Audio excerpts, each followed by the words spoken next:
If you're brand new to using a digital scale for your baking, this TikTok is for you. Hi, I'm Baker Betty. I'm a baking educator and I am a huge advocate for using a scale for baking. It's a lot easier, it's a lot faster, and it's going to be so much more accurate. So here's how you do it. Pretty much all digital scales are going to have two buttons on them. The first is your power button, which has two functions. One, it is going to turn it on and off, and two, it is going to tear out your scale or bring your scale back down to zero. This might say 0 on it, it might have a Z on it, but it might also say tare, T-A-R-E, or just have a big letter T on it to let you know that that is the function of that button. And then you're also going to have a unit button to select which unit of measurement your scale is measuring with. When you're ready to use it, power it on, of course.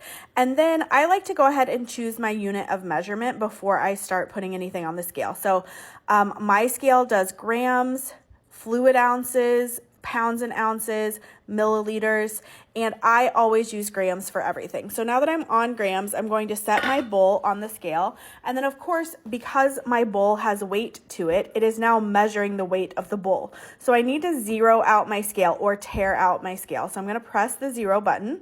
That's going to bring me back to 0. If I long hold this button, it will turn it off. So just a quick press will zero out my scale. And now it is no longer counting the weight of my bowl as the weight. So I can start adding my ingredients. All right, now that my scale's at 0, I can go ahead and start adding in my first ingredient. This is a fake recipe, but say we need like 100 grams of flour. We're just gonna add our ingredient until we're at 100. Okay, 104, no big deal. Just take out a little bit. We're back at 100. All right, so now I can tear out my scale and I'm back at 0 and I can start adding my next ingredient. So if I'm doing this all in one bowl, I'll kind of do it in piles. So maybe I'm gonna add my sugar over here and then my baking powder over here. So that's one option for you if you wanna do it all in one bowl. The second option for you is this. You could use two bowls. You could have a bowl that is your weighing bowl and then a bowl that is the bowl that is already measured ingredients. If you're worried about accidentally pouring way too much into the bowl that already has your other ingredients in it, you can weigh your ingredients in one bowl, and then once you get maybe you need 50 grams of sugar. Once you get 50 grams of sugar in here, then you would pour it in here. And then you need, 20 grams of brown sugar. I don't know, I'm making this up.